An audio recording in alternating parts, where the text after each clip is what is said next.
Olá, boa noite, meus amigos e amigas do Reflexões Psiquiátricas.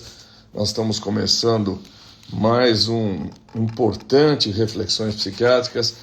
Hoje, a exemplo do que ocorreu na semana passada, falando de empresas, antecipando o evento Ser, né?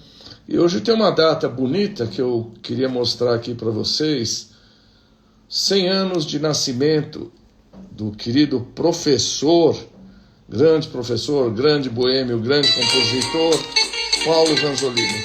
100 anos de nascimento aqui na voz do Jamelão. De noite eu rondo a cidade.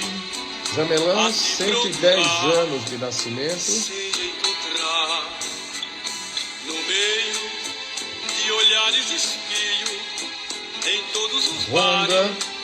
professor Paulo Vanzolini, na carreira científica. Volto pra casa batido, desencantado da vida. Paulo Vanzolini, que nasceu em 1924. E depois, rapidinho, enquanto a gente espera o professor Sadé, uma música que eu amo do Paulo Vanzolini, a interpretação dele, que se chama Boca da Noite. Pouca gente conhece, mas é uma maravilha, comemorando os 100 anos de nascimento de Paulo Vanzolini. Ciência e Filho sabe tudo. Cheguei na boca da noite, parti de madrugada. Eu não disse que ficava, nem você perguntou nada. Na hora que eu ia indo, dormia tão descansada. Chegou o Sadé, meu amigo. Respiração. Então, Paulo Vanzolini cantando Boca da Noite. O meu amigo Ciance Filho, que frequentava aqueles bares ali no Parque Antártica e cantava, conhece tudo a respeito dessa música. Deixa eu chamar o meu amigo, meu querido amigo, professor Alexandre Sadé. Peraí, vamos chamar o Sadé agora. Eu vou deixar um pouquinho os comentários, caso alguém queira fazer alguma pergunta, com educação, sem brigar, sem xingar a gente, não é? Com a educação que todos deveríamos apresentar. Cadê o Sadé, meu amigo Sadé? Ale Sadé, agora sim.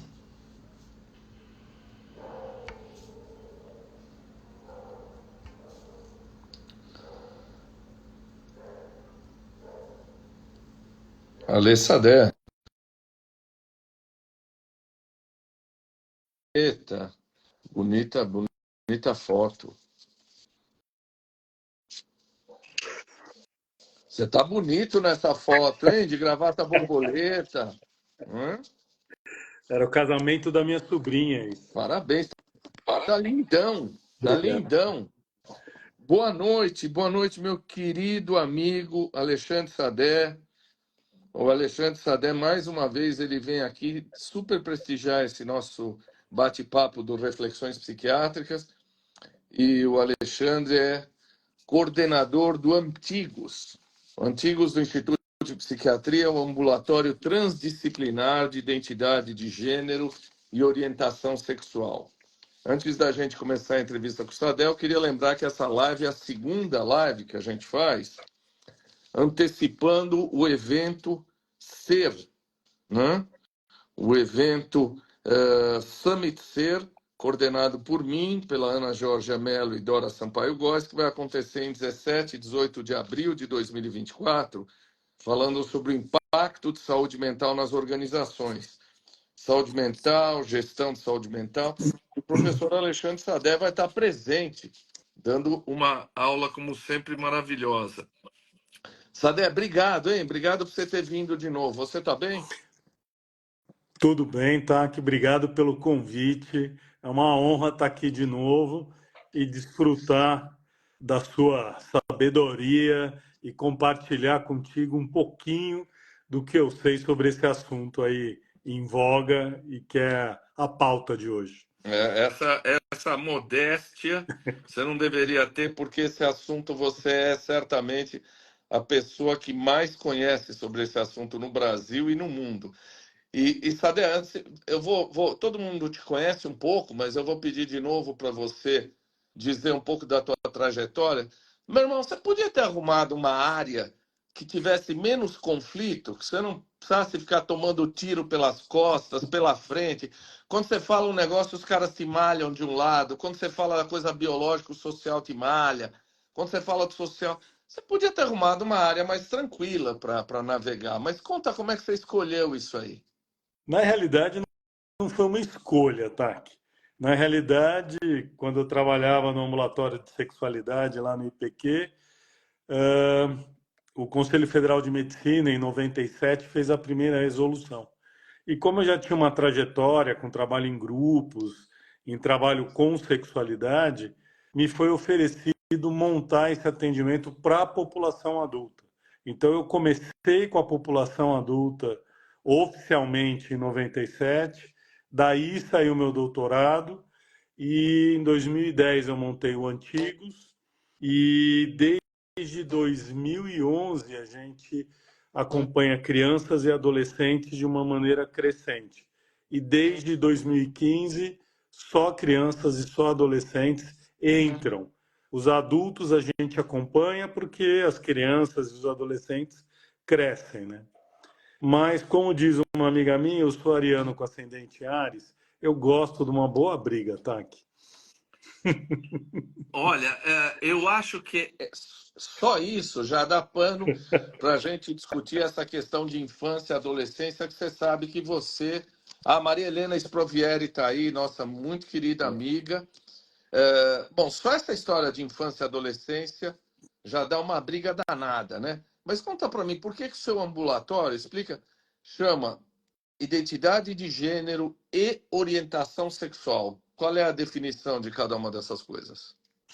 Então, identidade de gênero é uma coisa básica. É o que é o autorreconhecimento, se você é homem, mulher ou algo entre esses dois conceitos, esses dois polos.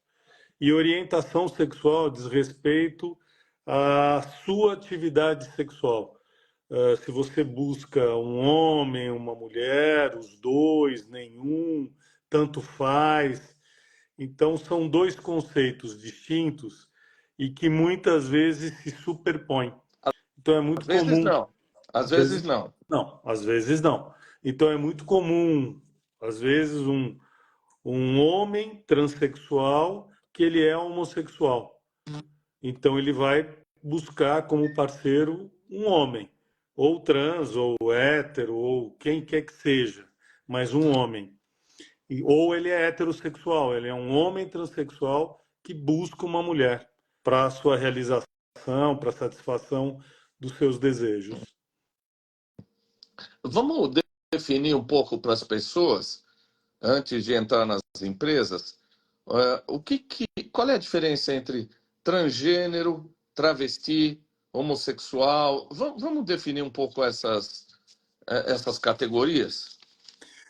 Na realidade, essas categorias elas podem transitar entre si, né? Mas em termos conceituais, para ser bem didático, transgênero é um termo guarda-chuva que abrange qualquer questão de identidade de gênero, desde os cisgêneros, transexuais, travestis, gênero não binário, agênero, todas essas categorias podem ser chamadas de transgênero, porque tem uma certa transição, tem uma certa mudança de um padrão cisgênero que é o mais comum na nossa sociedade. Mas A população mesmo cis entra nessa classificação de transgênero? não, não, Não, não, cis não, não. não, não, não, não. Cis não, cis é outra, é o paralelo que corre, que a maior parte da população ela é cisgênero. 2%, um pouquinho mais de 2%, pode ser considerado transgênero na população brasileira e mundial. Travesti é uma questão muito comum, é uma categoria muito comum na América Latina, né? Na realidade, são pessoas que precisam de atributos femininos, físicos, mas não buscam a transição total como uma mulher transexual busca. Tem muito mais a ver com questões políticas do que qualquer coisa. Apesar Políticas. políticas. Hoje o movimento travesti, as travestis, elas entram numa questão muito política, de marcar o lugar, de dizer o que veio. É muito interessante essa versão, especialmente das travestis que se prostituem, que comercializam o corpo, que esse é um perfil. Agora, a gente vê muitas outras mulheres trans que se definem como travestis. Ou mesmo, por incrível que pareça, crianças e adolescentes que se reconhecem como travestis. É bem rico, é um tema bem. Uma vez numa triagem de uma criança de 9 anos, eu pensei, puxa, essa criança tem tudo para ser uma travesti. E eu fui com muito cuidado com a mãe por conta do preconceito, né, que se tem com o termo. E aí ela me desarmou falando assim, doutor, o senhor está querendo me dizer que, que ele, ela pode ser uma travesti? Eu falei, sim. Ela falou, isso está tranquilo, isso já tinha passado na minha cabeça. E a partir daí a gente teve uma conversa super tranquila. Então é um conceito que tem várias possibilidades, mas as adultas Sim. é muito mais político. Agora, tem duas coisas em relação ao travesti. O travesti, então, em geral, é um homem, né, que usa vestes e se caracteriza como mulher. Em geral é isso, não é? Não, Não? não, porque é uma identidade particularizada e que aqui na América do Sul, na América Latina, ganha um destaque. Nos países da Europa, os países do hemisfério nórdico, eles não têm tanta manifestação de travestilidade quanto na América do Sul. Mesmo a África, a Ásia tem um pouco, especialmente Tailândia, alguns países cultivam. Na realidade, a identidade é feminina. Se consideram mulheres, mas com características muito específicas. Por exemplo, mantém o pênis, tem um prazer no uso do pênis e se resolvem da maneira sexual que bem entender, tá? Essa é a diferença, ou seria uma diferença importante entre o travesti e o transgênero feminino, quer dizer, a manutenção, o desejo da manutenção do pênis? Essa é uma questão biológica, anatômica, que é muito característica. Tem prazer no pênis, mantém o pênis, usa para transar com uma mulher, para transar com um homem. E hoje em dia, tá, que a gente usa muito, né, valorizando essa questão identitária feminina, a gente usa muito o artigo A. Então é a travesti, né, é a mulher travesti. Existem também os homens travestis, que é um fenômeno muito comum na Europa, Estados Unidos e Canadá. Aqui no Brasil era muito difícil de se ver. Hoje em dia já se vê algumas pessoas que nascem no sexo feminino, mas se reconhecem como homens travestis. Bom, nós conhecemos a dona Rita de Cássia, né, que já quer fazer bagunça conosco aqui. Ela diz assim, Sadé, vou adiantar minha questão bastante polêmica em relação à internação psiquiátrica. Acho que ela quer dizer o seguinte, em qual enfermaria você coloca esses desafios? Acho que é o que ela quer dizer, como é que você interna, como é que você se orienta para internar, não é isso? Acho Eu que é isso. acredito que sim, tá? Que eu acho que deve ser isso. Porque isso segue a regra que é mundial, né? Em presídios, em penitenciárias, em hospitais psiquiátricos, em qualquer situação que a pessoa esteja interna, você respeita a autoidentificação. Se reconhece como mulher, vai para a ala feminina. Se reconhece como homem, vai para a ala masculina. Geralmente, quem revista, quem é, ou é uma mulher, se é uma mulher trans, ou é um homem, se é um homem trans. Isso demorou muitos anos para ser definido.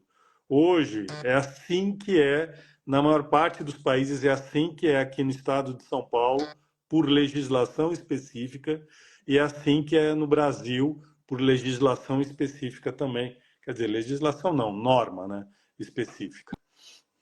Bom, você vai falar no nosso evento, o Summit Ser de Saúde Mental, que vai ser agora, 17 e 18 de abril, no Transamérica. Aliás, quem quiser entrar no site, né, do Ser, né, Experimente Ser, está o Instagram aqui. Por que comitês de diversidade são importantes nas empresas? No lidar com questões de identidade de gênero, de sexualidade, por que esses comitês são importantes? Primeiro, pela discriminação e pelo preconceito, tá? Que assim, sempre existiram pessoas homossexuais, transexuais, transgênero, e sempre trabalharam, sempre fizeram parte da nossa sociedade. Mas a gente tem uma dificuldade muito grande de lidar com essa diferença. Os comitês de diversidade, eles vêm resgatar a cidadania dessas pessoas dentro de uma empresa e propor para essa empresa lidar com a sociedade de uma maneira mais ampla, né, que acolha a todos. Algumas empresas têm comitê de diversidade só pro forma, mas grandes empresas, muito boas empresas, têm uma atuação e têm atividades que são feitas dentro da comunidade daquela empresa para lidar com esses assuntos. Porque as pessoas, elas acham que sabem muito sobre isso. Tanto que, por exemplo, falar de criança trans. Um deputado na CPI que eu tive exposto o ano passado falava que criança trans não existe, assim como não existe gato vegano. É uma associação, assim, estapafúrdia, Ridículo, né? né? Ridícula. Obrigado por usar esse termo. Estava tentando ser um pouco menos duro, mas é ridícula mesmo, porque compara dois fenômenos que são completamente distintos. Então as pessoas falam muitas bobagens e sentem que a população transgênero, muitas vezes, é como se fosse um engano, como se estivesse tentando enganar a sociedade, enganar todo mundo, se fazendo passar pelo que não se é. A biologia ela é super importante, a anatomia ela é fundamental, mas ela não define nem caráter e muito menos a identidade de gênero, né? Tá. Obviamente eu fui ler, porque para falar com você a gente precisa estudar a fundo, né? Então, eu entendi que diversidade, deixa eu ver se diversidade não é sinônimo de inclusão. Quer dizer, diversidade num contexto de uma empresa é representatividade demográfica. Tem os 54% de pessoas que se declaram no IBGE pretos, 51% de mulheres, número X de pessoas com 23%, com algum tipo de deficiência, um X de pessoas com LGBTA+, quer dizer, diversidade é uma representatividade demográfica. Agora, isso não quer dizer que essas pessoas sejam incluídas, que tenham uma coisa de inclusão. Ou eu estou equivocado? As coisas são diferentes? O verdadeiro comitê de diversidade, ele vai buscar a inclusão dessas pessoas, tá? Seja no profissional, seja em várias áreas, seja na progressão dentro da empresa, né, ganhando destaque, promoções, o que quer que seja. Só a representatividade demográfica é muito pouco para um comitê de diversidade. Falar sobre isso é super importante, porque você melhora a qualidade da produção daquela empresa e das pessoas como cidadãs mesmo, né? De interação, de respeito, de não falar bobagem, de não se expor ao ridículo usando um conceito que não é real. Você falava um pouquinho antes da questão do travestismo, né? Da travesti, infelizmente muito envolvida com questões de prostituição. Quer dizer, você acha que isto ocorre por uma absoluta falta de oportunidade profissional para essas pessoas? Quer dizer, há uma barreira de aceitação profissional dessas pessoas? É por isso que a prostituição é tão comum nessa população ou não? Depende muito, tá? Que tem pessoas que optam por serem prostitutas, prostitutos, e ninguém tem direito de dizer, olha, isso te condena, por aí, e ponto. Mas falta de opção leva essas pessoas à prostituição. Quando eu comecei a trabalhar com a população transexual, e aí a diferença entre travestilidade e transexualidade quase não existia, eu diria que 90% das pessoas que procuravam um ambulatório para o acompanhamento se prostituíam. Depois de uns 15, 18 anos de história da transexualidade tendo acompanhamento em saúde aqui no Brasil, isso inverteu.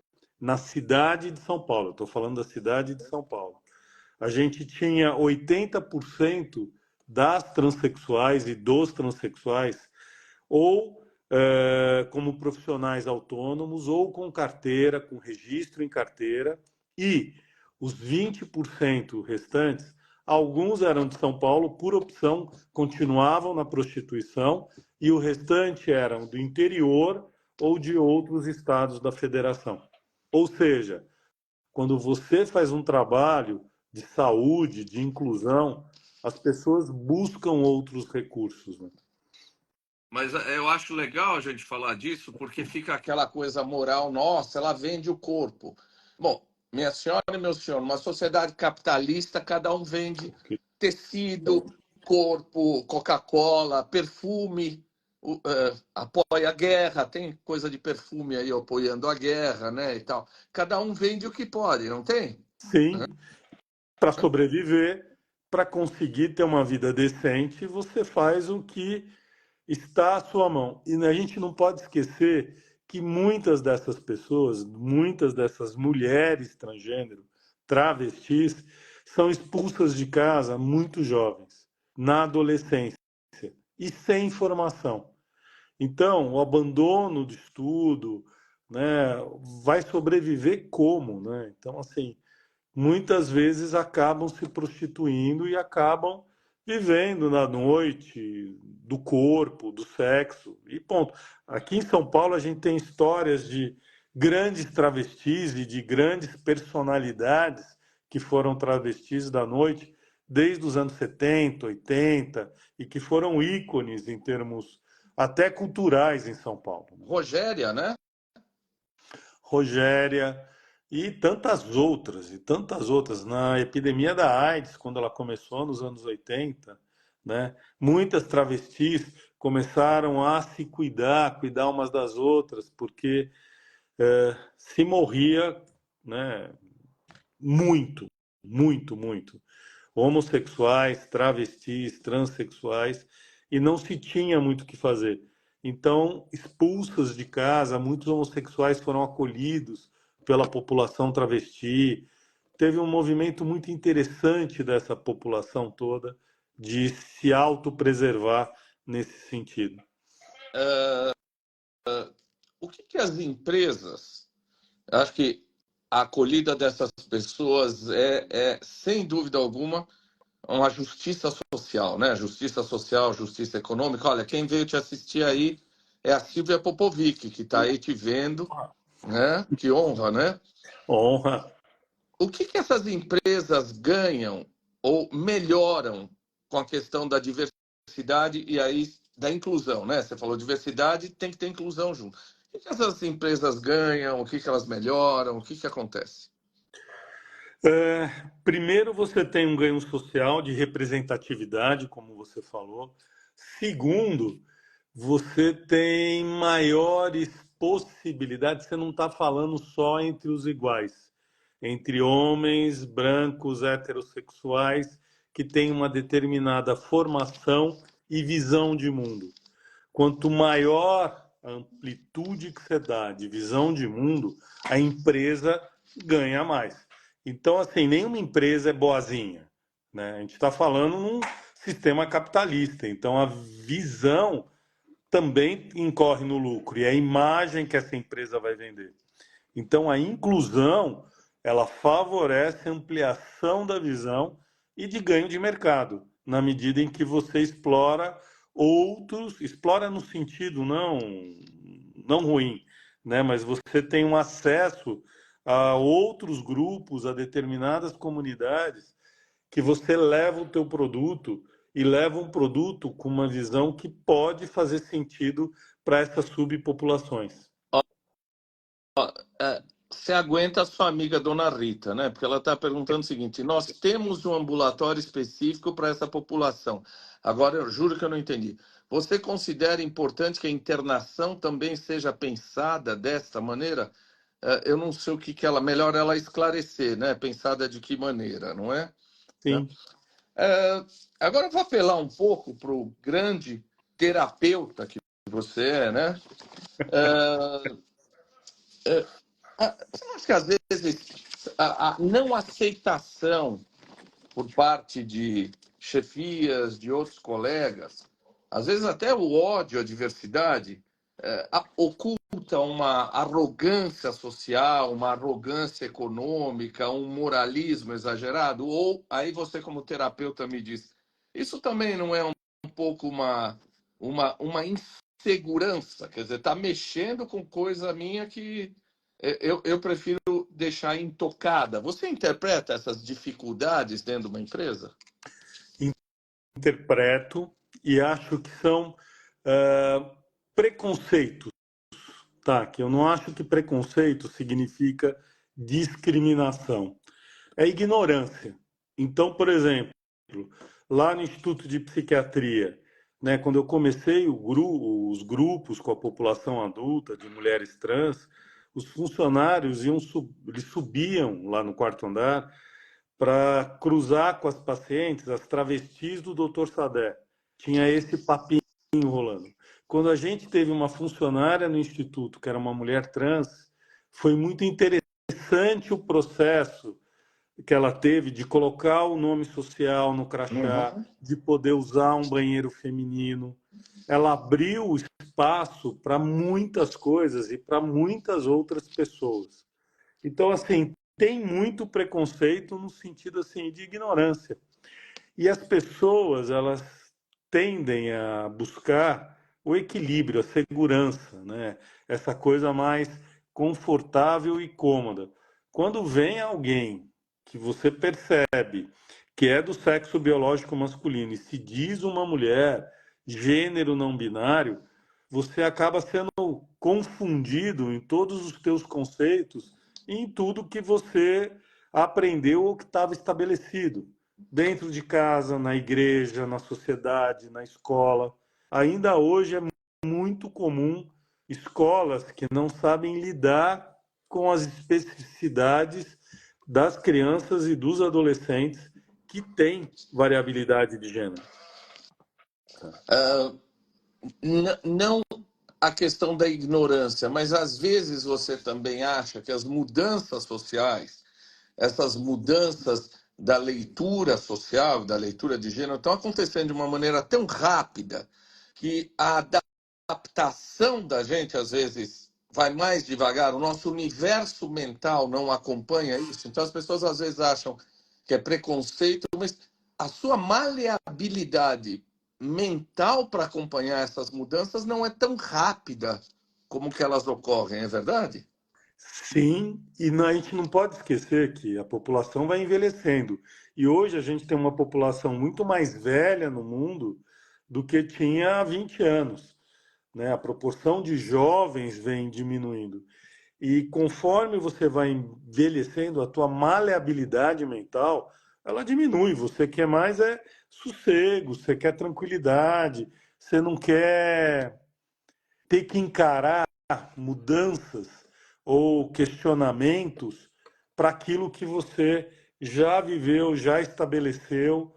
É interessante pensar que ao longo do teu desenvolvimento você cria valores e essa questão maior neste momento do século XXI de ampliar as discussões sobre sexo, raça, cor, religião, o que quer que seja, mobiliza de um jeito que você perde aquela segurança que você tinha lá atrás.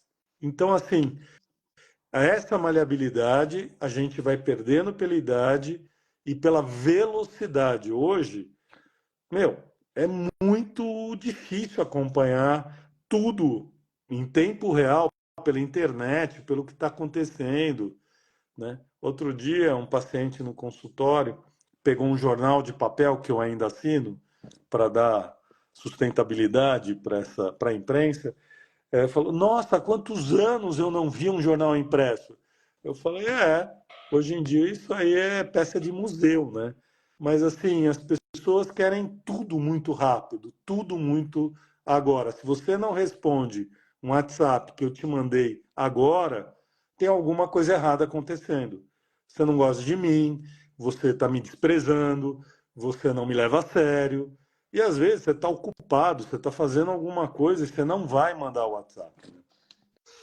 Eu acho que você vê isso, às vezes você está dando aula, está atendendo, um paciente te manda o WhatsApp às 9 da manhã, você vai responder E nós não somos parteiro, né? A gente não precisa sair correndo para fazer parto. Você responde às 2, 3 horas da tarde, a pessoa... Bom, mas eu mandei o WhatsApp às 9, né? Aquela coisa do precisa ser já. Ó, eu acho que você já respondeu, mas a Rita está insistindo. Ela quer dizer se não tem que ter uma enfermaria específica para essa população. Eu acho que você disse que não, né? Não, não porque se consideram homens, mulheres, a enfermaria específica para essa população tranquiliza a população cisgênero, que é a maioria, tranquiliza a gente, porque vão estar lá numa enfermaria específica e não. Se ela se reconhece como mulher, como homem, como algo em transição, por que que eu não vou respeitar essa autodeterminação dela, né? E ponto. O Edu Honrado, acho que é isso, Edu, está perguntando da importância de eventos corporativos. Acho que vale a pena, então, lembrar que a entrevista do Dr. Sadé agora é uma parte do que nós vamos discutir no Summit Ser de Saúde Mental, né? Que está patrocinando essa live junto no Expo Center Transamérica, 17 a 18 de abril. A gente vai falar de saúde mental, de diversidade, né? É importante, não é?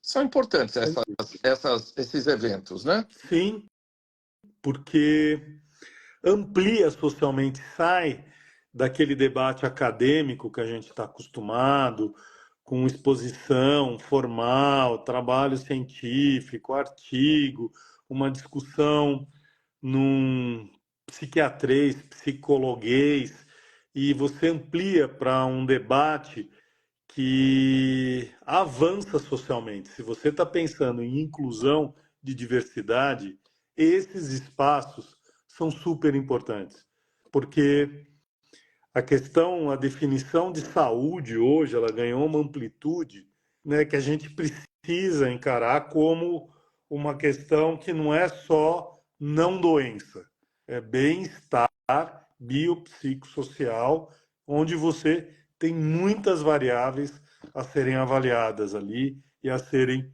ticadas nesse sentido.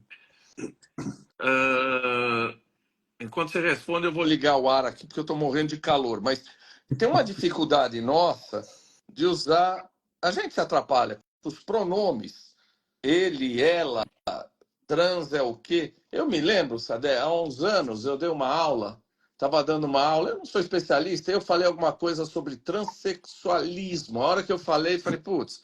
E aí alguém na plateia levantou e quis partir para a briga, dizendo por que eu chamava assim, porque era um transtorno de identidade de gênero. Eu falei, olha, eu errei. Eu não consigo me atualizar tão rápido quanto a mudança de nomes, né? Eu errei.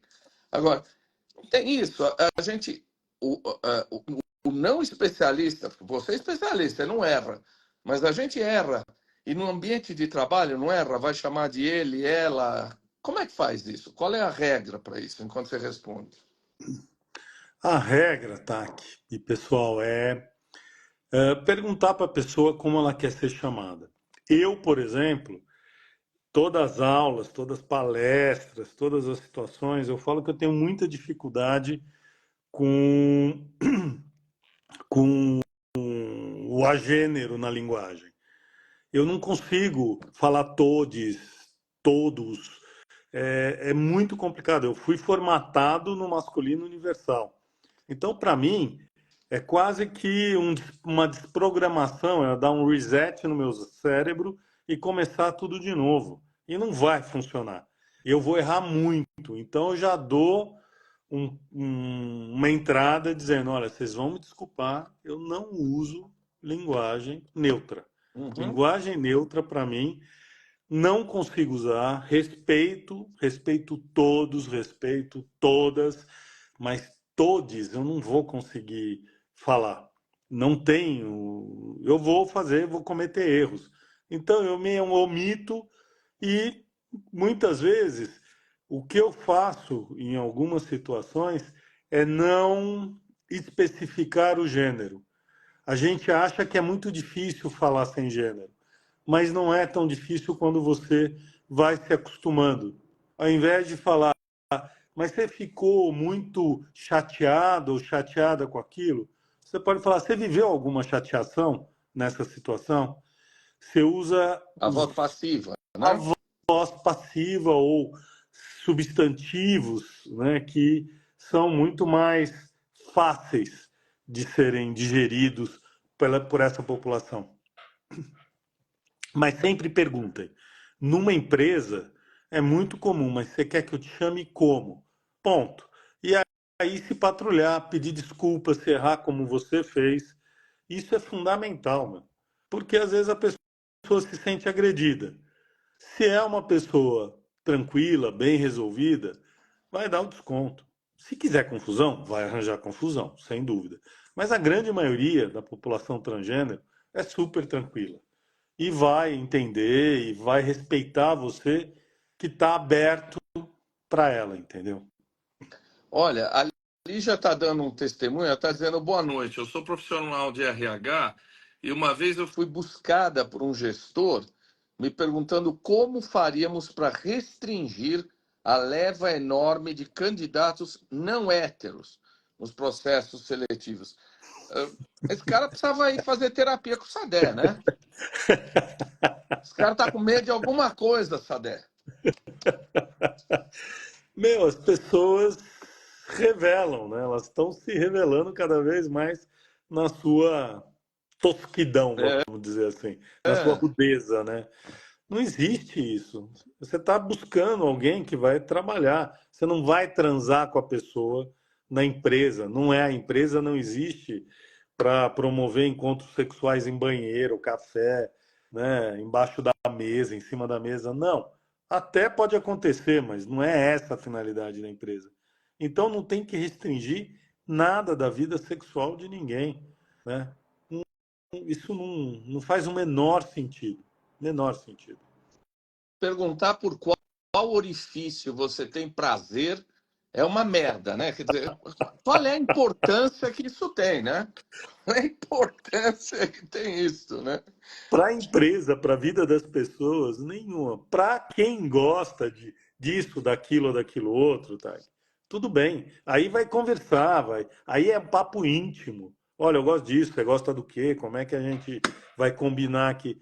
Agora, numa empresa, ficar nessa preocupação é de uma pobreza de espírito muito grande. Tanta coisa para pensar, de estratégia, de logística, de mercado, que é muito mais importante do que se alguém transa assim, transa assado, usa esse orifício, aquele orifício, ou não usa orifício nenhum. Nosso amigo aqui, JH Magri, ele já mandou várias perguntas e eu vou fazer uma delas. Eu não entendi direito, Magri. Você esclarece para o professor Sadé. E me pergunto de qual forma, na atualidade, a sociedade tem interpretado os tratamentos e a vinculação com o serviço público. Acho que isso dá para entender, né? A hora que você fala, olha, nós estamos trabalhando com adolescente, com criança, tem um mal-estar de algumas camadas da população, tem desconfiança, o serviço público está fazendo isso. Será que não é isso que ele está querendo abordar? Pode ser. Primeiro que a gente não fala em tratamento, porque não é uma doença, tá? Que não é considerado uma doença hoje em dia. Uhum. Então, assim, é considerado uma variação dentro da nossa espécie. E por ser uma variação, não é doença. Só que busca a medicina para algumas mudanças corporais, para hormonização, para cirurgia, para o que quer que seja, né? Harmonização facial, tirar o... Tem várias buscas. E aí você precisa ter critérios médicos. E aí a questão do diagnóstico é uma questão importante, porque você protege essa população e protege a equipe de saúde. Diagnóstico não é sinônimo de doença. Diagnóstico é um nome que se tem para alguma condição que pode necessitar de uma intervenção médica ou da equipe de saúde. Parto é um diagnóstico, gravidez gemelar é um diagnóstico, e dessas duas situações, nenhuma delas é considerada doença. A incongruência de gênero também não. E aí a gente fala em acompanhamento. Quando você fala de crianças e adolescentes, as pessoas assustam, porque sempre foi uma questão invisível socialmente. Há uns anos eu estava em Portugal, no Porto, e um colega veio conversar comigo, tinha curiosidade sobre o trabalho com crianças e adolescentes, e me perguntou como é que aqui no Brasil tinham tantas crianças e adolescentes, né, com essa questão. Eu falei, tem tantas quanto tem em Portugal. Uhum. É que a gente escuta e dá voz para essas crianças. Vocês ainda não. E o mais legal é que agora em Portugal tem ambulatório, tem um acompanhamento para crianças e adolescentes. Em Lisboa está começando esse acompanhamento e é uma coisa interessante de pensar num país tão pequeno, como é que eles se organizam e montam esse acompanhamento. É muito bonito o que está acontecendo em Portugal. Uma pessoa que eu gosto muito, até já tinha antecipado para você, me mandou uma pergunta, dizendo assim, pergunta para o Sadé, por favor. E ela não é uma pessoa em absoluto conservadora, muito pelo contrário, é uma pessoa de esquerda. Ela me diz assim, ela me manda um recorte de um homem casado, 2 filhos e que de repente se transforma numa trans feminina, né? Faz todo o processo. Ela diz assim, isso está ficando muito mais frequente, porque tem a ver com a cultura, tem a ver com a cultura estimular essa coisa da transgressão, tem a ver com a cultura permitir que a gente faça. Isso é um modismo. Que ela estava perguntando assim, por que a gente está vendo tanto isso? Isso cresceu?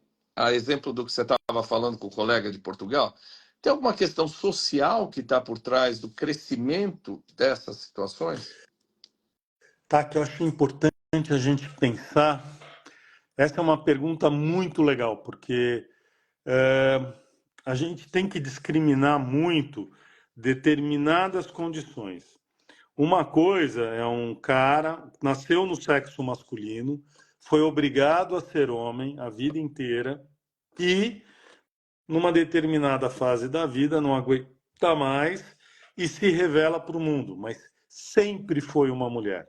Não é que ele se tornou a partir do dia tal de tal. Sempre teve essa questão na sua vida. Foi reprimido, foi pego roubando roupa da mãe, usando salto alto da tia, usando maquiagem, apanhou do pai. Teve uma repressão ali. Isto é uma coisa. Outra coisa é um fenômeno que a gente tem hoje entre adolescentes, né, que se dizem trans, e, na realidade, nunca tiveram uma manifestação na infância. Então, a gente tem que olhar com muito cuidado para essa população, para não fazer bobagem, não falar besteira como equipe de saúde. Tem alguns que você percebe que não.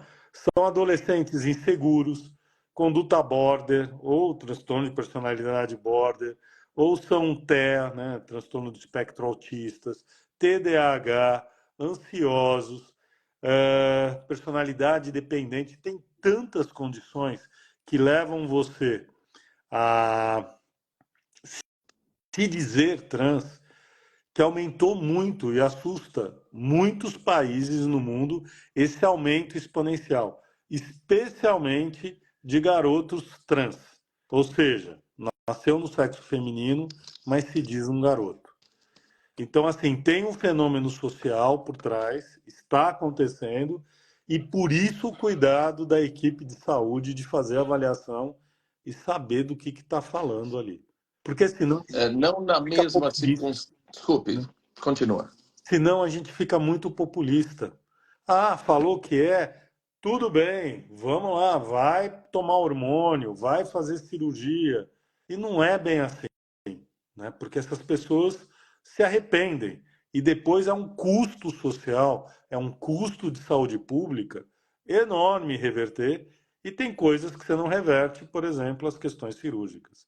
Uhum. Então, assim, é uma questão ética, é uma questão de saúde pública, é uma questão de gestão de recursos. Precisa ter muito critério para você indicar alguma coisa, especialmente para crianças e adolescentes. Adultos são responsáveis, mas mesmo assim precisa ter o critério para ter esse diagnóstico e poder indicar de uma maneira interessante qualquer intervenção. Não na mesma linha, mas acho que você também é procurado com cada vez mais frequência por mãe, pais, assim. Minha filha de 12, 13 anos diz que é homossexual, que está beijando as amiguinhas, que isto sim é algo muito da geração, né? Hoje beija amiga, amanhã beijo amigo. Hoje eu sou homossexual, daqui a 5 anos está casando na igreja de véu e grinalda. Tem essa coisa meio bagunçada da adolescência, não tem? Tem e está cada vez mais presente. Tá? Essa é uma geração que, pelo menos aqui na cidade de São Paulo, na área do rodízio de São Paulo, né, onde tem os grandes colégios, essa população mais branca, mais erudita, descolada, filhos de classe média alta, geralmente filhos únicos, meu, eles transam muito pouco. Você vai conversar com um adolescente de 15, 16 anos, você pergunta: você já transou? Eu transar? Ai, que nojo, doutor. Por que você me perguntou isso? Falei, não faz parte da sua vida isso? Você se masturba? Aí fica envergonhado. É tão interessante você pensar que se batalhou tanto por uma liberdade sexual que para eles não faz o menor sentido, porque eles assim diminuiu muito o interesse e eles brincam muito com a sexualidade. E eu tenho uma expressão que eu falo que eles parecem ninhada de gato, porque eles ficam se lambendo, mas não transam. Eles ficam na lambeção, se beijam, se esfregam, ficam juntos, grudados, se abraçam, mas o erotismo mudou. Essa coisa erótica do corpo, do tesão, tem uma mudança social e cultural acontecendo que eu acho muito interessante. Eu acho que é uma população que vai se reproduzir cada vez menos, né? Então, Eu li impressão isso minha. outro dia, que essa geração jovem transa menos do que a geração dos seus pais, dos seus avós, etc. Agora, eu tinha a impressão que continuava o movimento de meninas iniciarem a sua vida sexual cada vez mais jovem. Você está dizendo que não, que isto é indistinto para meninos e meninas, esse desinteresse sexual, é isso? É, só que a gente, assim, precisa fazer essa ressalva. Nós estamos num país que é uma colcha de retalhos, né? Um sim, mosaico. Então, uma coisa é uma juventude em Tocantins, interior de Goiás, Amazonas. certo. Outra coisa é nesse miolo de rodízio de São Paulo. Assim, eu estou falando de um retrato dessa população, né? Então, assim, é interessante como eles vivenciam esse tesão, essa vontade de transar. Os meninos têm muita dificuldade de expressar esse desejo, porque também pode ser lido como uma coisa machista, né? Do patriarcado, machismo, você pensar no peito, na coxa, na bunda da menina. Então isso não pode, isso nem é verbalizado. Tem grupos de meninos que são héteros que na frente das meninas tem todo um discurso super politicamente correto, mas entre eles se comenta, se dá nota, mas isso nunca vem a público. Porque assim, no fundo, tudo continua, né, de desejo, ainda mais na adolescência, né? Mas não pode ter essa conotação machista, porque senão você é cancelado e isso custa muito caro, você ser cancelado.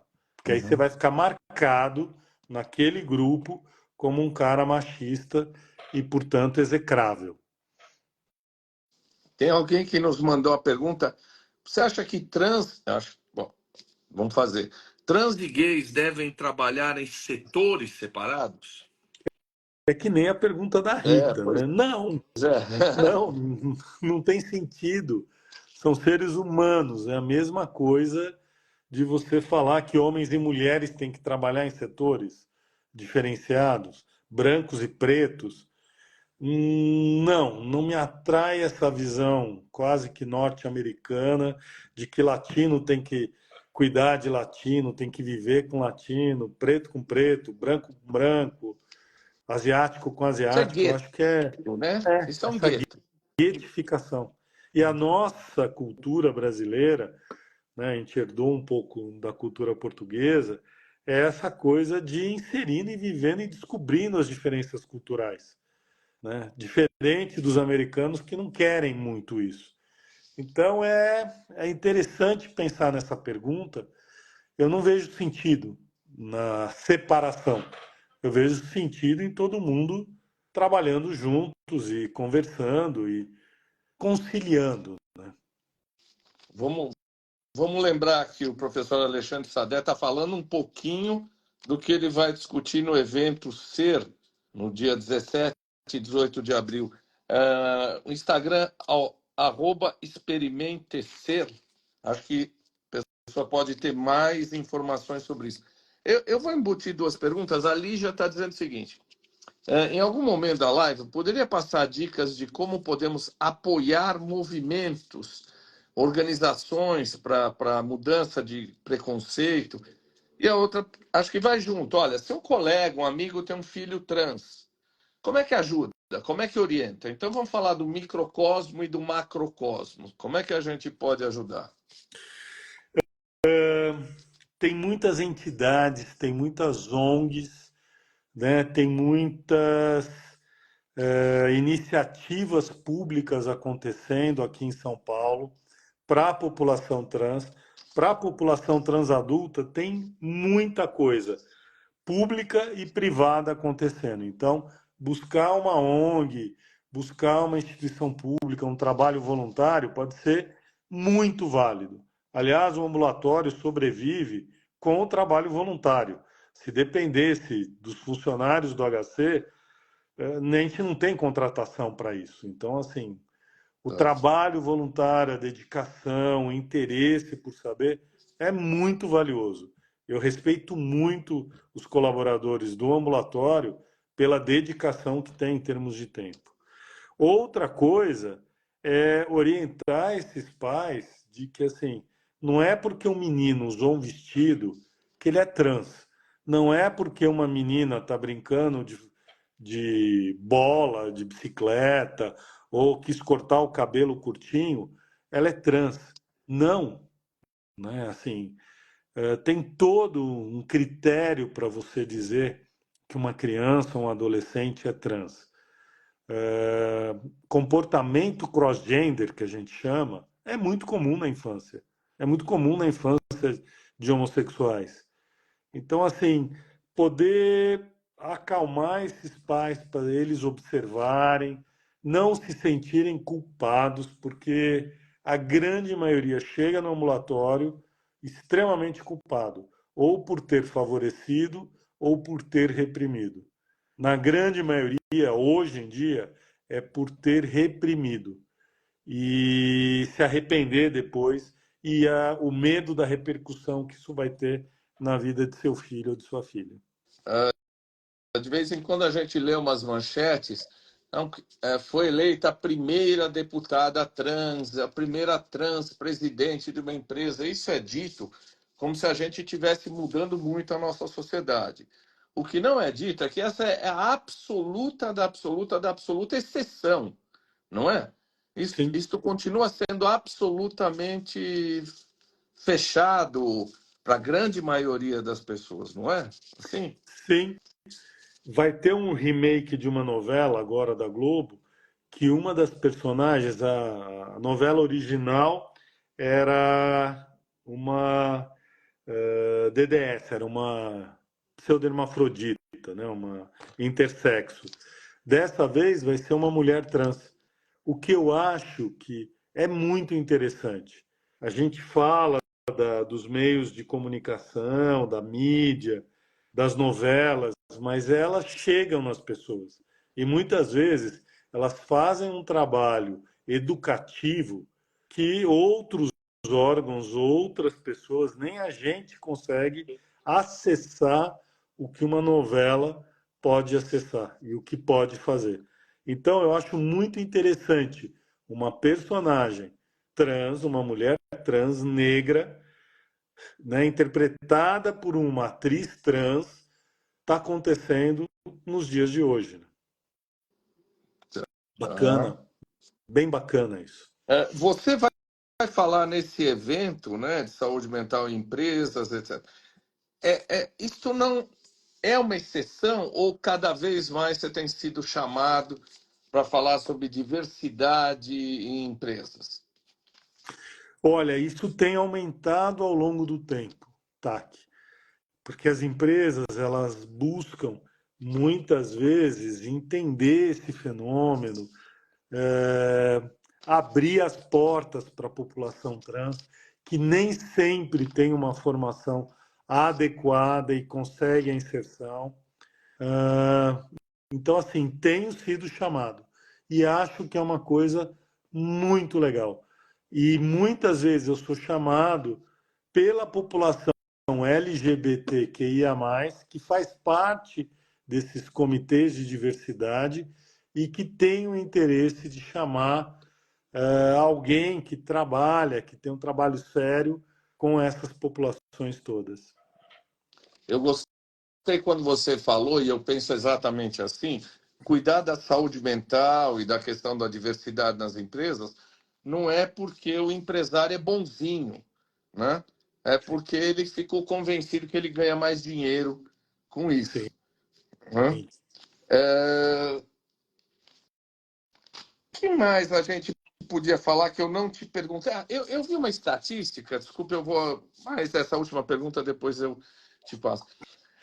Eu estava vendo que, em que pesem as questões de reputação, né? Quando a gente fala de empresa pública, porque no Brasil, até pouco tempo atrás, achava que corrupção é só Petrobras. Aí a gente vê um monte de empresa privada aí roubando de tudo quanto é lado e quebrando, e o problema é a empresa estatal. Mas eu estava lendo uma estatística que as empresas estatais estão até um pouco melhores em termos de diversidade do que as empresas, do que uma parte das empresas privadas. Você leu alguma coisa assim? Isso é uma tradição aqui no Brasil, né? As empresas públicas, elas seguem determinadas normativas ou critérios de inclusão da população. Então, geralmente começa nas empresas públicas até chegar nas privadas. É mais fácil a entrada, entre aspas, nas empresas públicas e você ter alguma proteção maior do que nas empresas privadas. Então, assim, isso é uma realidade, tá? Ah, me permita, o JH Magri está dizendo atendimento psicológico faz parte do tratamento de saúde mental. Psicologia existe. Bom, é lógico que existe. Você está diante de duas pessoas, tem dois grandes grupos de pesquisa no HC, que a gente vive muito e muito dos colegas psicólogos e da terapia e de tudo isso, não é, Sadé? Acho que a gente, em momento nenhum, deixou que isso fosse salientado, né? A importância da psicologia. Sim, não entendi o porquê a colocação dele. A gente valoriza. Você é um Ambulim, né? Eu sou outro no Antigos. A gente valoriza muito. Dei aula há anos, 37 anos eu dei aula para psicologia e formei psicólogos nesse sentido. Respeito os profissionais e acho que são muito importantes no acompanhamento. Quando eu falo acompanhamento e não falo tratamento, não é um desmérito, é porque a população não precisa de tratamento, precisa desse acompanhamento no sentido de ter garantido seus direitos e garantido quem elas se reconhecem, quem elas são. E aí a avaliação médica, todas as outras questões.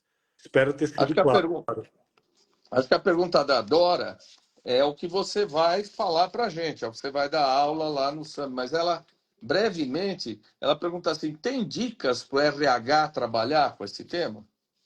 Nossa, É. trocentas dicas. Trocentas dicas. Agora, o RH precisa estar estruturado para poder lidar com essa população. Porque, às vezes, não é porque é psicóloga, psicólogo, porque trabalha no RH, que não vai ter preconceito, não vai ter dificuldades, porque por questões religiosas. Aí é uma confluência de questões que precisam ser entendidas, respeitadas, mas também levadas a sério. Porque já vi médicos e psicólogos não acompanharem pacientes ou se recusarem a acompanhar pacientes porque a religião não permite. Ah, E se omite do acompanhamento em saúde dessa população, né? Então a gente precisa ter muito cuidado quando fala disso. E no RH a mesma coisa, tá? quantos crimes essas pessoas cometem em nome da religião, não é? Sem dúvida, tá? Não Quantos é? crimes já foram cometidos, né, em É, nome da religião? Quantas pessoas morreram em nome da por religião. causa de religião?